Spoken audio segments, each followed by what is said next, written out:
Hello viewers, in our last class we have seen in Jonathan Swift's Gulliver's Travel, Gulliver has travelled to two places. First was the land of Lilliput and the second was Borba. And in this part, in part 2, we will be looking into his another two journeys, and the objective of this part will be to discuss the last two books of the novel and to analyze the theme, style and motives of the novel, and to note Swift's excellence in characterization and discussing the major characters. Now, getting into the summary, we will see that on his third voyage, Gulliver falls prey to the pirates and finds himself adrift in a lifeboat. He comes ashore among a group of fishermen behind whom he can see a mountain-like piece of land in the air. Gulliver calls out to the people and they take him up with the help of pulley. This place is called as Laputa. The people who live here represented the superior class of the Balnibarbians, that is, the people who live below. These royal and intellectual class of people treat their inferiors contemptuously. Gulliver's fourth voyage leads him to the land of horses. Here, he first encounters beastly savages who resemble men. These are the Yahoos, or the slaves of the yeomen, or horses, who ruled this place. Gulliver is first attacked by the Yahoos, but he succeeds in driving them away. This is followed by his encounter with a beautiful horse. The animal speaks to Gulliver by striking his hoofs to the ground. Gulliver learns that these horses rule over the savage Yahoos, and when he returns to England after this voyage, his hatred for human beings is completed. In part 3, we will see a voyage to Laputa, Balnibarbi, Lugang and Glubdubdi and Japan. A year later, Gulliver started on his third great voyage. On his third voyage, Gulliver falls prey to the pirates and finds himself adrift in a lifeboat. He comes ashore among a group of fishermen behind whom he can see a mountain-like piece of land in the air. Gulliver calls out to the people and they take him up with the help of pulley. This place is called as Laputa. The people who lived there represented the superior class of the Balnibarbis, that is, the people who live below. These royal and intellectual class of people treat their inferiors contemptuously.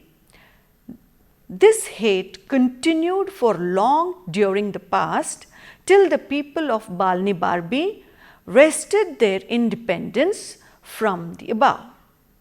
And Gulliver describes the disposition of the people here, their anxieties as well as the women in this land. One such description is about their houses. As Gulliver says, their houses are very ill built. The wally belly, without one right angle in any apartment, and this defect is practical geometry, which makes despise as vulgar and mechanic, whose instructions they give being too refined to the intellectuals of their workmen, which occasions perpetuated mistakes. I have not seen a more clumsy, awkward and unhappy people, nor so slowly and perplexed in their conceptions upon all other subjects except those of mathematics and music. Gulliver observes the strange Laputinians who are engaged in constant contemplation, so much so that their eyes and head have become displaced. Their king has only two preoccupations, geometry and music. He is so engrossed in theory that he has no time to devote to his practical business of ruling his kingdom. But everything is orderly and symmetrical. Gulliver cannot bear this sanitized existence and asks to be sent down. The condition of poverty, squalor and neglect at Balbi appeal him. Only their academy at the capital city of Lagado, manned by people trained in Laputa, above maintains some semblance of order. At the academy, the student seems to swallow the knowledge inscribed on vapors in order to become more intelligent. The intellectuals hope to discover a language which does not need most words like verbs and adjectives. They are also eager to extract sunlight from cucumbers and make food out of human waste. One of their pet projects is to create sheep without wool. Gulliver suggests some improvements to be effected at the academy, and his suggestions are received with interest. Another nearby place is the land of sorcerers called Glubdubdi, where Gulliver meets many famous historical personalities with the help of the inhabitants who can conjure upon anyone from the past. Gulliver has an interesting conversation with the Greek philosopher Aristotle, who admits that he had made many mistakes in his theories. Thus, Gulliver is able to correct ancient and modern history. After this, Gulliver visits another place called Lugang, where he is forced to lick the dust beneath the king's throne as a part of custom of the palace. Here, he finds that people who are born with a red spot on their forehead are immortal. They are called as Salutinburg and are despised by the others, that is, the mortals. Their misery is unbearable because they have to live forever with old age. He wants to take some of them back to England with him so that people there would learn how to welcome death and be thankful for it.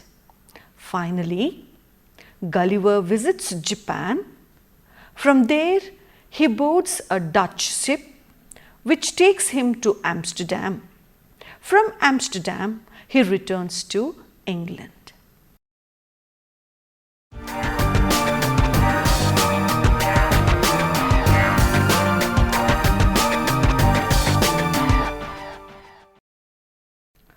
This time, Gulliver takes up the post of a captain on a ship and thus begins his last adventure. Gulliver suffers when there is a mutiny on his ship and the rebellious sailors imprison him. Later, he is cast adrift in a boat on the open sea. When the boat reaches the island, he first encounters beastly savages who resembled men. They are the Yahoos, slaves of the Hormions or horses, who rule this place. Gulliver is first attacked by the Yahoos, but he succeeds in driving them away. This is followed by the encounter with a beautiful horse. The animal speaks to Gulliver by striking his hoofs to the ground. Gulliver learns that these horses are called Houyhnhnms, and they are who rule over the savage Yahoos. The word Houyhnhnm in their tongue signifies a horse and is etymology, the perfection of nature. Gulliver is taken to the house of this horse. The house looks like a stable and he is given oats and milk for his meal. Gulliver describes his surroundings in great detail. Gulliver lives here comfortably, calling this horse as his master. He learns their language, which he finds familiar to Dutch. Many aristocratic Houyhnhnms come to see him out of curiosity. He describes his adventures to his master. When the Houyhnhnms hear that in England Yahoos are masters of horses, they are shocked. Then they declare that this is the reason England is well known for its wars and corruption. Gulliver is commanded by his master to describe the state of England and its constitution. He tries to explain the legitimacy of wars, but with not much success. His master asks him why education in England cannot bring about perfect justice, though it must have some redeeming features to have produced a person like Gulliver. According to the master, all the evils of English society are due to the lack of reason. As an example, describes how the distinguished Yahoos in his land are governed by emotions.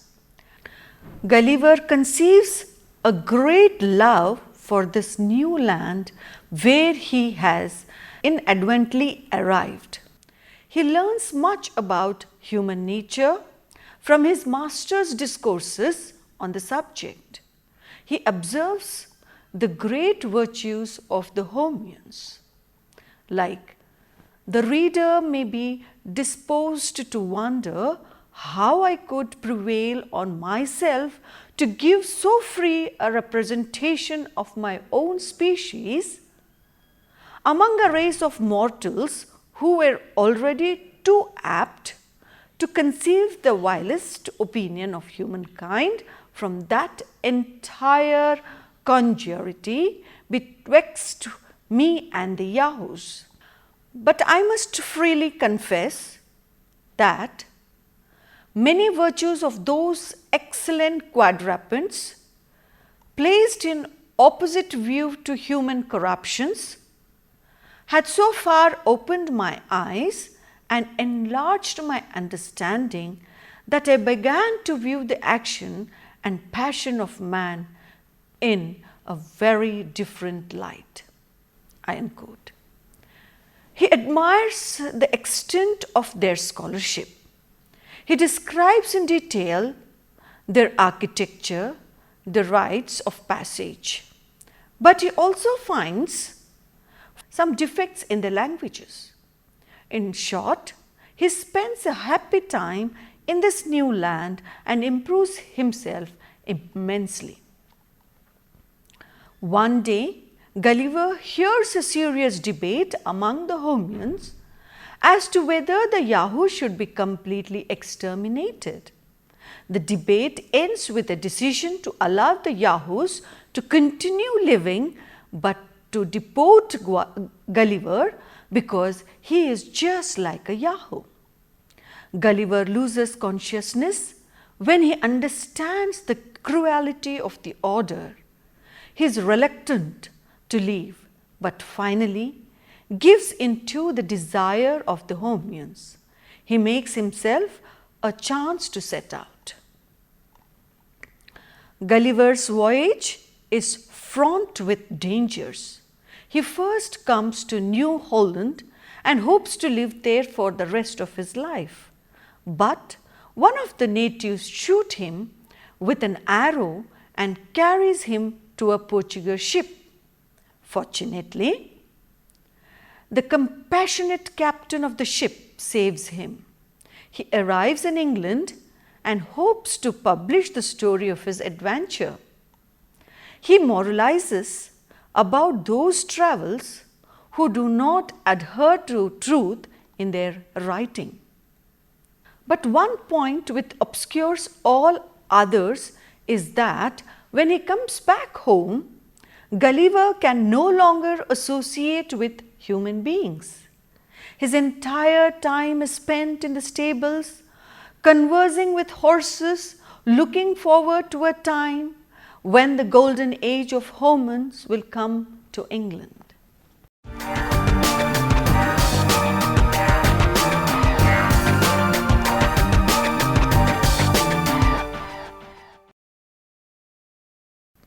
In the first part, the size of the people is an allegory for the existing situations where ordinary people suffer from excess of self-importance. The Lilliputians are small, but their vanity is endless. In the second part, Gulliver himself is reduced in size. This is an allegory of how people we view as superior are actually revolting. Gulliver's helplessness is the allegory of human insignificance in the nature of scheme of things. In Laputa, that is the third part, Swift satirizes the Royal Society, among other things.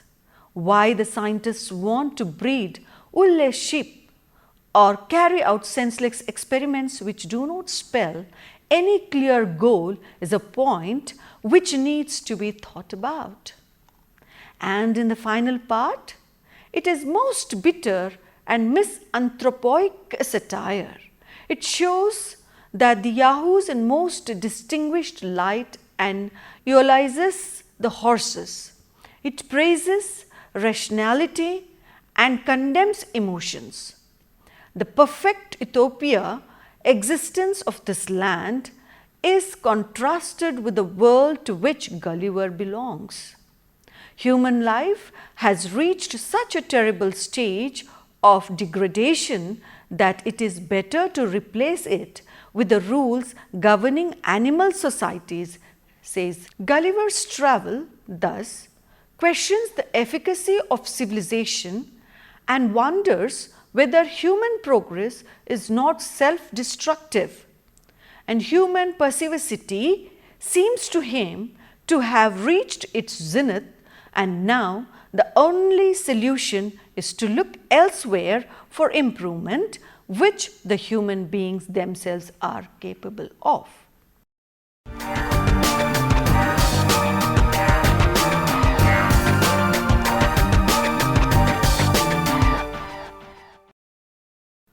Gulliver has a flair for language, and his ability to speak several languages and also learn the new ones in the various lands he visited is used as a powerful motive relating to the conception of communication by Swift. This linguistic competence is very significant because it does not give Gulliver an insight either into European culture or the unfamiliar cultures he observes in the course of his travels. Clothing is another motif used by Swift in his book. Clothing gives a veneer of civilization, and Gulliver's changing manner of dresses show the stages of evolution of the societies he is visiting. Clothing also gives confidence and a sense of identity. The narrative gives detailed description in order to explore the psychological dimensions of this motive. Clothes give reassurances at a level of mind, so lack of proper clothing becomes indicative and vulnerability. Looking into the style, there is a great diversity of style in the different parts of Gulliver's travels. The first two parts are relatively light-hearted in spite of projecting a deep ironic picture of European politics and culture. The use of dwarfs and giants as the inhabitants of these strange islands is a mastery stylistic device. The first person narrative of Gulliver's travel is of great stylistic significance. As each part unfolds, Gulliver is an individual, recedes and is replaced by Gulliver, the objective observer and narrator. Though his participation in the events unfolding around him is active, there is a sense of detachment in his role. The narrative reads more like a collection of abstract thoughts stringing together the norms which the narrator is unable to accept.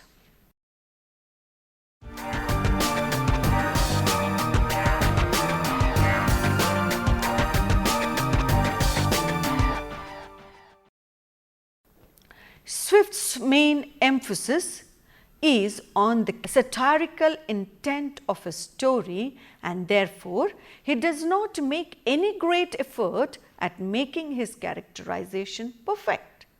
The characters who appear in Gulliver's travel are partially sketched and serve only to represent one or more ideas of the author.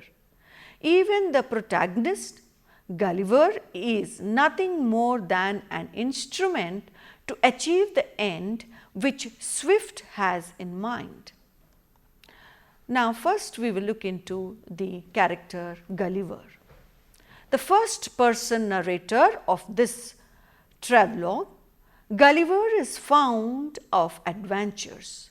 He loves traveling and visits many strange lands.